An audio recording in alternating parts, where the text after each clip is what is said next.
आमदार चैनसुख संचेती यांच्या घरासमोर संभाजी ब्रिगेडचे टाळ मृदुंग आंदोलन.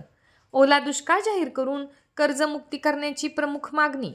राज्यात झालेल्या अतिवृष्टीमुळे शेतकऱ्याची जमीन खरडून गेली, पिके जमीनदोस्त झाली, घराची पडझड झाली, शेतकरी पूर्णपणे खचून गेलाय. त्यामुळे सरकारने राज्यात ओला दुष्काळ जाहीर करून शेतकऱ्यांची कर्जमुक्ती करावी, थकीत पीक विमा तात्काळ खात्यात जमा करावा यासह इतर मागण्यांसाठी संभाजी ब्रिगेडच्या वतीने सत्ताधारी खासदार आमदारांच्या घरासमोर आंदोलन करण्याचा इशारा देण्यात आला होता. त्या अनुषंगाने बुलढाण्याच्या मलकापूर येथील भाजपाचे आमदार चैनसुख संचेती यांच्या घरासमोर संभाजी ब्रिगेडचे जिल्हाध्यक्ष अमर पाटील यांच्या नेतृत्वात संभळ टाळ मृदुंग वाजवत आंदोलन करण्यात आले. त्यानंतर उपविभागीय अधिकाऱ्यांमार्फत मुख्यमंत्र्यांना निवेदन देण्यात आले. या आंदोलनात संभाजी ब्रिगेडचे विविध पदाधिकारी कार्यकर्ते सहभागी झाले होते.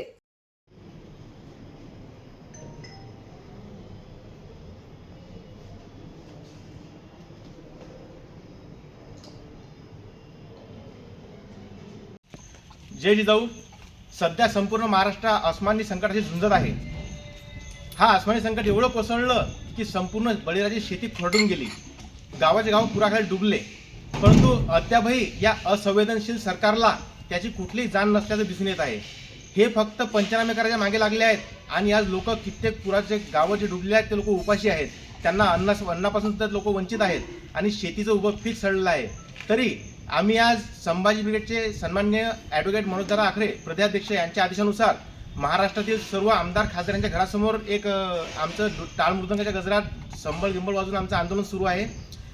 त्या अनुषंगाने आमचे मलकापूर मतदारसंघाचे आमदार आदरणीय चैनसुख संचेती साहेब यांच्या घरासमोर आम्ही आज टाळ मृदंगाचं आंदोलन केलं आहे.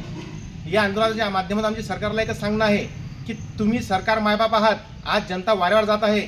आपण आपल्या जे जनता आहे हे आपल्या लेकरासारखी आहे. आपण त्यांच्याकडे दुर्लक्ष करू नये आणि तात्काळ सर्वांना न्याय देऊन, पूरग्रस्तांना शेतकऱ्यांना न्याय देऊन तात्काळ शेतकरी कर्जमाफी, पीक विमा आणि जे नवीन आज रोग आले, येलोमोच्यासारखे रोग आलेले आहेत सोयाबीन आणि इतर पिकावर, त्याची तात्काळ शेतकऱ्यांना नुकसान भरपाई द्या व दिवाळीच्या आधी बळीराजा सुखावला गेला पाहिजे. अन्यथा त्याची पूर्ण दिवाळी अंधारात जाईल.